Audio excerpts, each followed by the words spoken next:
People think the worst heartbreak is watching the person you love choose someone else. They're wrong. The worst heartbreak is pretending you're happy while helping him pick the ring. I never planned on falling in love with my roommate. It happened so quietly that I didn't notice until loving Mason Carter became as natural as making coffee every morning before he woke up. We had shared apartment 4B on the north side of Chicago for almost 3 years, long enough for our routines to fit together like pieces of the same puzzle. He always left exactly 10 minutes before 8 with a travel mug in one hand and blueprints tucked beneath his arm.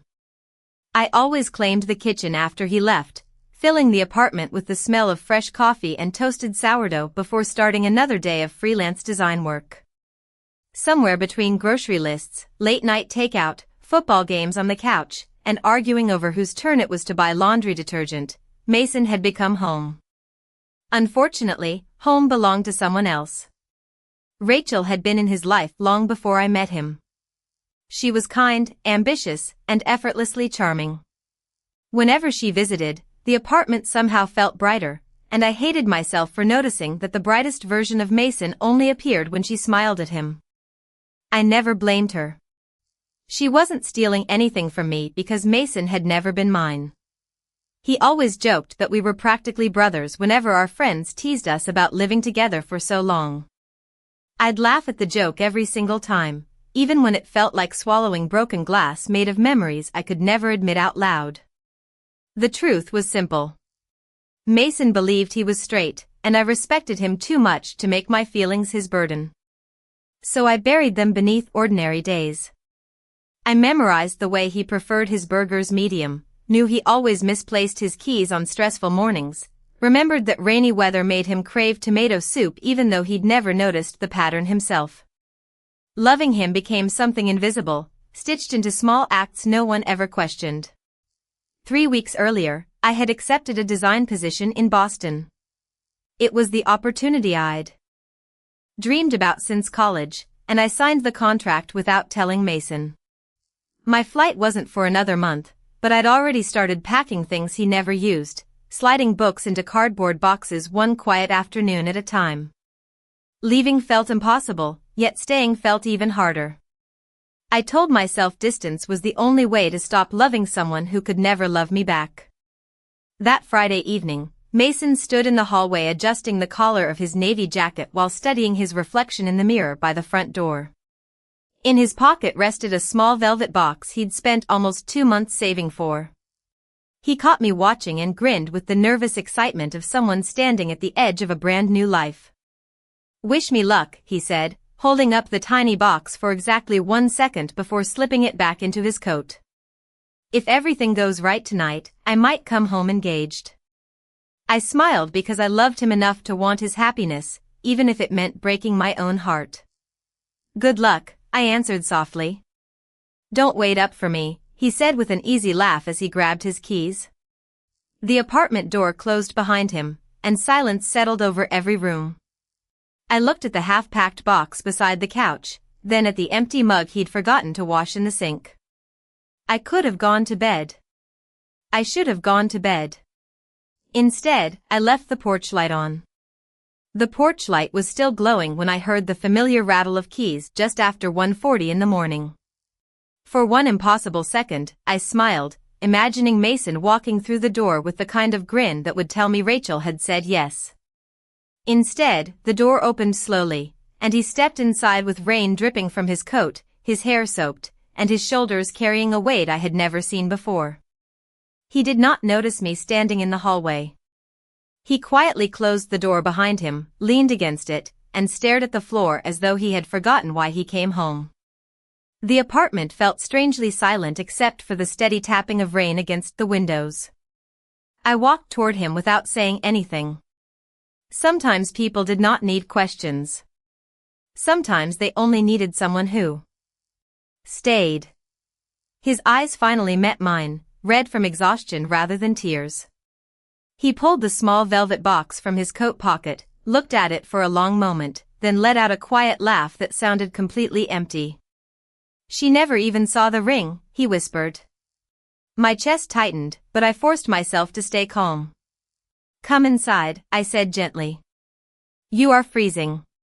He nodded without arguing, something that almost frightened me more than anything else. Mason was always the one who joked through every problem, but tonight every piece of that confidence had disappeared. I handed him a clean towel while he stood in the kitchen, then quietly started a kettle for tea instead of coffee. Coffee belonged to mornings filled with hope. Tonight needed something warmer, something slower. He watched the steam rise without speaking. After several minutes he finally said, "She told me she met someone else months ago. She said she tried to make herself feel the same way about me again, but she could not." He stared into his untouched cup. I kept thinking if I worked harder, planned better, became more successful, everything would fall into place. I sat across from him. Some things are never about working harder. He nodded once but did not answer. Minutes passed in comfortable silence, the kind we had built over years of sharing this apartment. Eventually he rubbed his hands together and looked around the kitchen as if seeing it for the first time. "I do not even know why I came straight here," he admitted quietly. "I just got in my car and drove." Before I could stop myself, I smiled. "Because this is home." The words escaped before I had time to hide them. Mason looked at me longer than usual, not with confusion, but with an expression I could not quite understand. "Maybe," he said softly. "Or maybe because you are the only person I wanted to see tonight." Neither of us spoke after that. The rain continued outside while the clock crept toward 3 in the morning. Eventually exhaustion caught up with him. He stood, took one uncertain step toward the living room, then stopped beside the couch. "Would you mind staying up a little longer?" he asked. "I really do not want to be alone right now." I nodded without hesitation. "You will not be." He settled onto the couch, and within minutes his breathing slowed as sleep finally claimed him. I quietly draped a blanket over his shoulders, turned off the kitchen light, and sat in the armchair across from him. My packed moving boxes waited silently in the corner, reminding me that Boston was still only weeks away, but for the first time since accepting that job, leaving no longer felt like the hardest decision waiting for me. Morning arrived with pale November sunlight spilling through the apartment windows, but nothing about the place felt the same. Mason was already awake when I stepped into the kitchen. He stood quietly beside the coffee maker, staring at it as though he had forgotten how it worked. Usually he would tease me for buying expensive coffee beans or complain that I spent too much time measuring everything. That morning he simply looked over his shoulder and offered a tired smile. "I was going to make coffee," he said. "Then I realized I have absolutely no idea which beans you use." I smiled and reached into the cabinet without thinking. "The blue bag on the top shelf," I answered. "You always forget because I make it before you wake up." He watched as I prepared 2 mugs exactly the way we both liked them. Neither of us mentioned the night before. Some conversations needed time before they could find the right words. After breakfast, Mason surprised me by asking if I wanted to walk with him along the lake before he went to work. Normally our schedules rarely lined up on weekday mornings, but I agreed without hesitation. The cold air rolling off Lake Michigan carried the scent of approaching winter. We walked side by side, hands tucked into our jacket pockets, saying very little. For the first time in years, silence between us did not feel awkward. It felt honest. Mason eventually stopped near the water and watched a flock of birds drift across the gray sky. "Everything looks exactly the same," he said quietly. "Cars are still driving. People are still running. The city did not even notice my world ended yesterday." I looked toward the skyline. The city never notices. The people who care do. He glanced at me with a small expression that lingered longer than I expected before looking away again. Later that afternoon he texted me from work, asking if I had eaten lunch. It seemed like an ordinary question, but during nearly 3 years as roommates he had never asked that before. I answered honestly, and 20 minutes later another message appeared telling me not to cook dinner because he wanted to pick up our favorite deep dish pizza on his way home. That evening we sat on opposite ends of the couch watching an old football game neither of us was really paying attention to. Mason laughed once when I criticized the referee, and hearing that familiar sound felt like watching sunlight break through heavy clouds. As the game ended, he quietly reached for the blanket folded beside him and tossed half of it across my knees without saying a word. It was such a small gesture that anyone else would have missed it, yet my heart noticed immediately. Before heading to bed, I checked my personal email and found a confirmation from the design firm in Boston. They were excited to welcome me in less than 4 weeks and asked whether I needed relocation assistance. I closed the message before Mason walked into the room carrying 2 bowls of ice cream. "Vanilla or chocolate?" he asked. "Vanilla," I answered automatically. He handed me the correct bowl without asking which one I wanted because he already knew. I accepted it with a smile while quietly wondering how someone could know every small detail about another person and still never realize they were standing at the edge of losing them forever. The days that followed settled into a rhythm that looked ordinary from the outside, yet every small moment carried a quiet weight neither of us knew how to name. Mason stopped rushing out the door every morning. Instead, he lingered in the kitchen while I made coffee, leaning against the counter with sleepy eyes as if those extra 10 minutes had suddenly become the most important part of his day.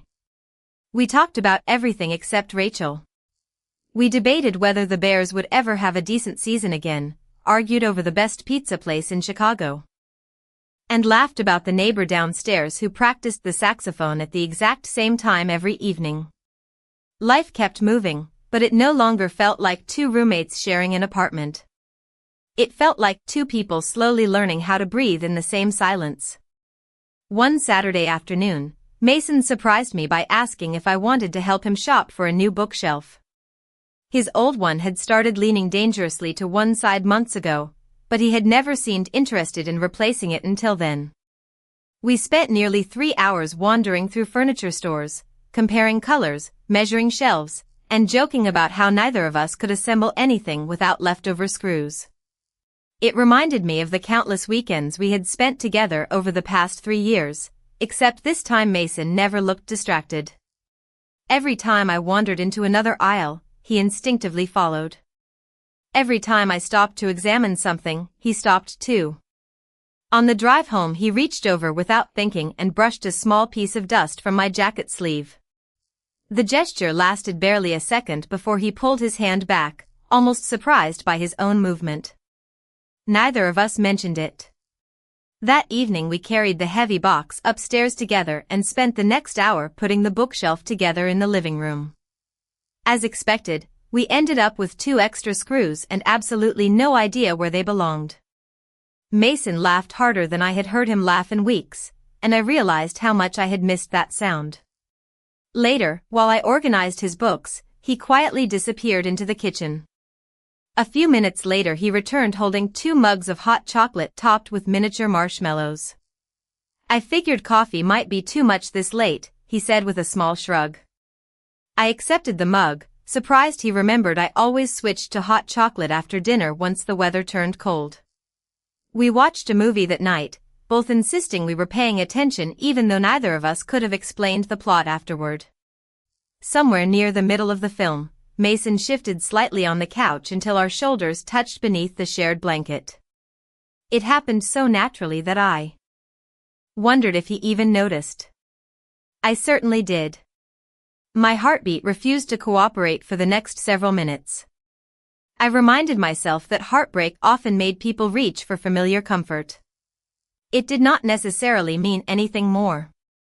Still, when the credits finally rolled and I stood to take our empty mugs into the kitchen, Mason looked up at me with an expression I had never seen before. "Thanks for staying," he said quietly. "Everything feels a little less overwhelming when you are here." I smiled because it was the only safe thing I could do, never realizing that while I was trying so hard to protect my own heart, Mason had already begun searching for mine in every ordinary moment we shared. A week slipped by almost without either of us noticing. November settled deeper over Chicago, covering the streets with crisp air that made everyone walk a little faster. Inside apartment 4B, however, time seemed to move differently. Mason had quietly become part of every hour of my day. If I worked late, he would leave a plate in the microwave with a sticky note reminding me to eat before midnight.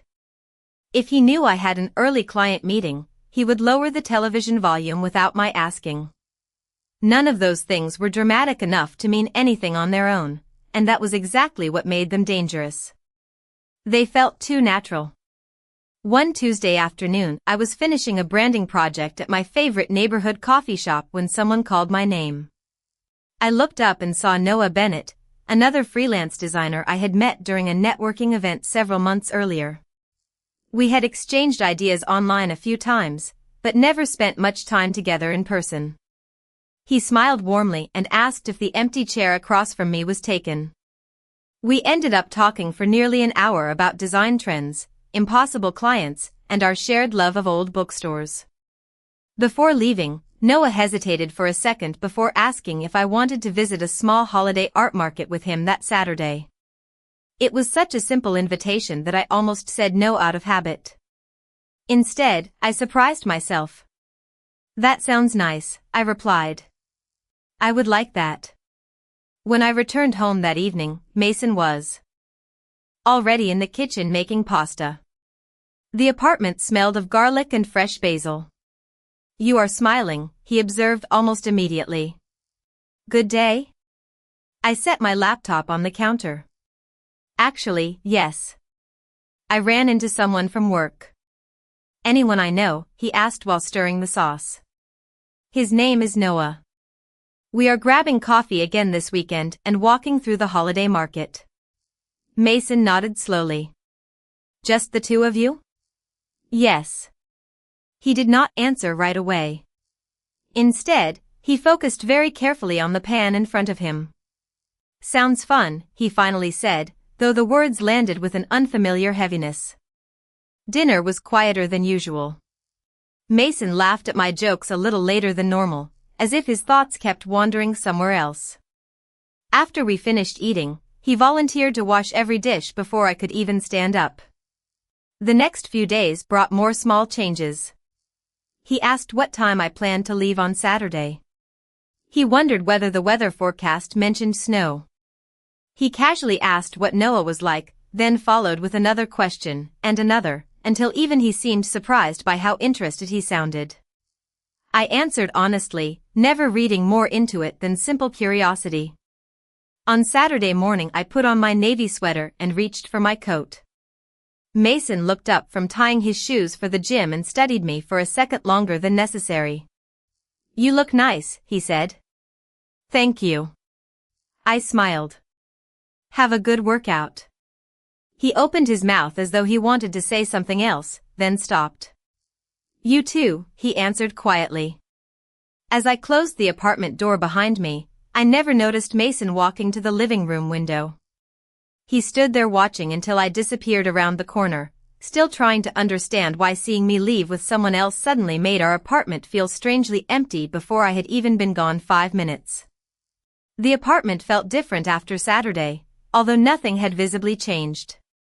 Mason still left for work every morning with the same travel mug in his hand, and I still answered client emails from the kitchen table while soft jazz played in the background.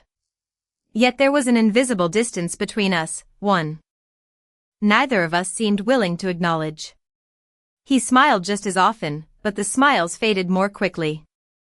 I caught him looking at me several times, only for him to glance away the moment our eyes met. I convinced myself I was imagining it because hope had always been more dangerous than disappointment. Noah and I continued exchanging messages after our afternoon at the holiday market. He was thoughtful without being overwhelming, funny without trying too hard, and easy to talk to. When he invited me to a small bookstore the following Friday evening, I accepted. It was not because I was falling for him. It was because I needed to prove to myself that my future could exist somewhere beyond apartment 4B. Boston was only a few weeks away, and every unopened moving box felt like another reminder that staying emotionally attached to Mason would only make leaving impossible. On Thursday night, I found him sitting alone on the living room couch long after the television had gone dark. The only light came from a lamp beside the bookshelf we had assembled together. Everything okay? I asked. He looked up slowly. Can I ask you something? Of course. He hesitated before speaking. Do you think Noah likes you? I laughed softly, surprised by the question. Maybe. I have not really thought about it. He lowered his eyes to the coffee mug in his hands. And do you like him? My heart skipped once before settling into an uncomfortable rhythm. He is kind, I answered honestly. I enjoy spending time with him. Mason nodded, but instead of looking relieved, his expression grew even quieter. Several seconds passed before he spoke again. I guess that means you will be seeing him more. Probably. The room fell silent. Finally, I forced myself to say what I had been repeating inside my own head for weeks. People move forward, Mason. That is what they are supposed to do. He looked at me with an expression I could not read. Is that what you are doing? The question lingered between us far longer than either of us expected. I wanted to tell him about Boston. I wanted to tell him that every box hidden in my bedroom represented another goodbye I had never found the courage to say aloud. Instead, I simply nodded. I think I have to. He leaned back against the couch and stared toward the dark window where faint reflections of the apartment floated across the glass. I am not sure I like how that sounds. The words were almost whispered. I swallowed carefully. Sometimes liking something does not change it. Later that night, after Mason had gone to bed, I carried another box out from my closet and began folding winter sweaters inside. Halfway through packing, I stopped when I noticed something tucked beneath the bed. It was the old lease renewal paperwork from the previous year, signed by both of us without a second thought because we had always assumed there would be another year after that. I ran my fingers across our signatures before quietly placing the papers back where I found them. Outside, the first light snow of the season drifted past the apartment windows, and for the first time since accepting the job in Boston, I realized that leaving this apartment might be far easier than leaving the person who had unknowingly become every definition of home I had ever believed in. The following Monday began like every other weekday, but something invisible had shifted between us. Mason left earlier than usual, barely touching the breakfast I had made, and returned home before sunset carrying 2 grocery bags instead of 1. He smiled when he saw me working at the kitchen table, yet the smile never quite reached his eyes. I picked up your favorite soup, he said, placing the container on the counter. It is getting colder outside. I thanked him, wondering how he still remembered something as small as my favorite dinner while I was carefully preparing to disappear from his life. That evening we cooked together in comfortable silence, passing ingredients back and forth without needing to ask where anything belonged. 3 years of living together had made every movement familiar. When dinner was over, Mason offered to take out the trash while I loaded the dishwasher. I heard him stop halfway down the hallway. A second later, he called my name, not loudly, but with a quiet confusion that immediately made my stomach tighten. I walked into my bedroom and found him standing beside the half-open closet. One of the moving boxes had shifted forward, revealing another stacked neatly behind it. The shipping labels marked with my new Boston address were impossible to miss. Mason looked from the boxes to me, searching my face for an explanation that refused to come. What is this? He asked softly. I closed my eyes for a brief moment before answering. I accepted a job in Boston. The room became perfectly still. When? 3 weeks ago. His expression changed, not into anger, but into disbelief. 3 weeks? I nodded.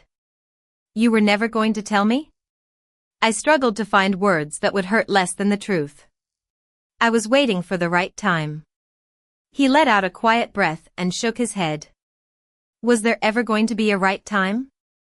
I looked at the packed boxes surrounding us, each one carrying pieces of a future I had never wanted to build alone. Probably not. Mason stepped farther into the room, his voice almost breaking under the weight of everything he was trying to understand. Why would you leave without saying anything? I thought. I thought we were planning another lease together. I looked at him for a long moment before realizing there was no safe version of the truth left to tell. Because staying here stopped being something I could survive. He frowned, completely lost. I do not understand. My hands trembled slightly as I folded them together. You remember when everyone joked that we looked like a couple? He nodded slowly. They were joking. I was not. The words hung between us, quiet and impossible to take back. Mason stared at me without speaking. I forced myself to continue before fear convinced me to lie again. I did not start loving you after Rachel left. I loved you long before that. I loved you when you complained about my expensive coffee beans. I loved you when you fell asleep watching football on the couch. I loved you every ordinary day that never meant anything to you. Taking the job was the only way I knew how to stop pretending I was just your roommate. Tears never came. Somehow the truth felt calmer than all the years I had spent hiding it. Mason lowered himself onto the edge of my bed as though his legs no longer trusted the floor beneath them. He looked around the room, at the boxes, the empty shelves, the life I had quietly packed away while he believed nothing was changing. After a long silence, he finally whispered the only words he could find. You were planning to leave because of me. I nodded once. No, I answered gently. I was planning to leave because I finally realized I could not spend the rest of my life loving someone who never knew I was standing beside him. Neither of us slept much that night. Mason stayed in the living room long after I closed my bedroom door, and I remained awake listening to the quiet sounds of the apartment that had once felt so comforting. Every creak in the hallway, every passing train in the distance, every gust of cold November wind against the windows reminded me that some places could hold thousands of memories without ever promising they would last forever. The next morning, Mason had already left for work before I woke up. My coffee mug sat on the counter beside a handwritten note. It simply read, "Have a good day." There was no question, no apology, no attempt to continue the conversation we had left unfinished. Somehow, those 4 words hurt more than any argument could have. Over the next several days, we moved carefully around each other, not because we were angry, but because neither of us wanted to make the other carry even more than we already were. We still shared dinners. We still watched the evening news together. We still reminded each other to bring coats before going outside. The routines remained, but now every ordinary moment carried the weight of everything we finally knew. One evening I returned home to find Mason sitting alone at the kitchen table with an old photo album spread open in front of him. I recognized it immediately. We had started collecting printed pictures during our first year as roommates because Mason insisted memories should exist somewhere besides our phones. He looked up as I walked in but said nothing. Instead, he turned the album toward me. There we were at our first neighborhood street festival, both smiling with oversized lemonades in our hands. Another page showed us building that crooked bookshelf we still laughed about. Another captured us standing beside Lake Michigan on a windy afternoon, bundled in heavy coats while laughing at something neither of us could remember anymore. Mason rested his fingertips lightly on one of the photographs. I kept looking for the moment everything changed, he said quietly. I thought maybe it happened after Rachel left. He shook his head slowly. But every picture I turned to. I am already looking at you first. I remained silent, letting him continue in his own time.